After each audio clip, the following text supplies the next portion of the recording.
Hey guys, what's poppin'? Hopefully you're doing great today and welcome back on my channel School Sweet School. Et dans cette petite leçon du jour, on va s'intéresser à deux mots qui s'écrivent exactement de la même manière. Ils ont la même orthographe, cela dit, leur nature est différente, leur signification est différente et leur prononciation est différente. Mais avant de rentrer dans le détail, je t'invite à t'abonner à cette chaîne merveilleuse, à liker cette vidéo si elle t'a plu et à utiliser la section commentaires si tu as une question qui te turlupine. So let's not waste any more time. Do it!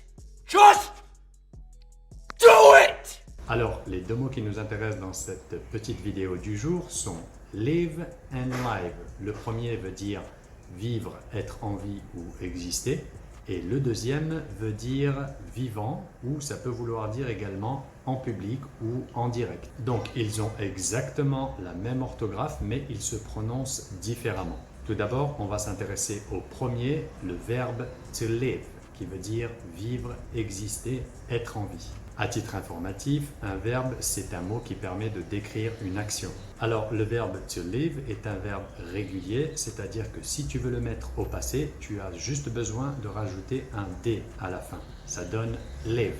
Et concernant le participe passé, il garde la même forme que le passé. Donc, ça donne to live, lived, lived. Donc si tu dis I live in Paris, ça veut dire je vis à Paris. Et si tu veux mettre cette phrase au passé, tu diras I lived in Paris, je vivais à Paris. Donc maintenant, on va s'intéresser au deuxième mot qui est live. Il s'écrit exactement de la même manière, mais là, ce n'est plus un verbe, c'est un adjectif. Là aussi, à titre informatif, à titre de rappel, un adjectif est un mot qui permet de donner des informations, qui permet de décrire un nom. Le nom peut être en l'occurrence une personne, une chose ou même un endroit, un lieu. Donc l'adjectif live, tu l'as très probablement entendu en français puisqu'on a emprunté ce mot à l'anglais pour parler des choses, des situations qui se passent en direct. Tu as probablement entendu parler de l'expression un concert en live, c'est-à-dire un concert en direct. D'ailleurs, c'est dans ce contexte-là qu'on l'utilise le plus fréquemment en anglais. Tu pourras dire par exemple « Their live show or their live concert was brilliant ». Leur spectacle en direct ou leur concert en direct était génial, était brillant. « I love going to see live concerts ».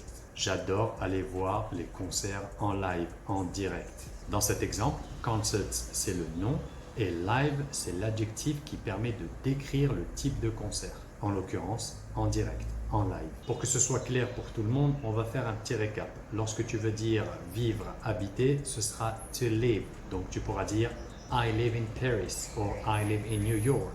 Je vis à Paris ou je vis à New York. Souvent, j'entends les élèves dire « I live in New York » et je pense qu'ils ont tendance à faire cette erreur puisqu'ils confondent avec le mot « life » qui veut dire « vie ». Donc, si tu veux dire que tu habites quelque part, tu utiliseras le verbe « to live ». Et lorsque tu veux dire en direct, en public ou vivant, tu utiliseras à ce moment-là l'adjectif « live ». A live concert. Un concert en live. Live music, la musique en live, en direct. Donc comme tu peux le constater, c'est pas super compliqué. Tu as juste à en connaître un des deux par cœur et automatiquement tu vas déduire l'autre. Mais ça, ce n'est que mon avis et on s'en fout de mon avis. Dis-moi toi ton avis, dis-moi si cette vidéo t'a plu. Si c'est le cas, n'hésite pas à utiliser la section commentaires pour laisser un commentaire ou pour mettre une phrase qui te permettra de t'entraîner. N'oublie pas également de t'abonner à cette chaîne merveilleuse et à liker ce travail s'il t'a plu. So that's it for me. Just take care. Have a lovely day. Of course, stay safe and speak to you soon. Cheers.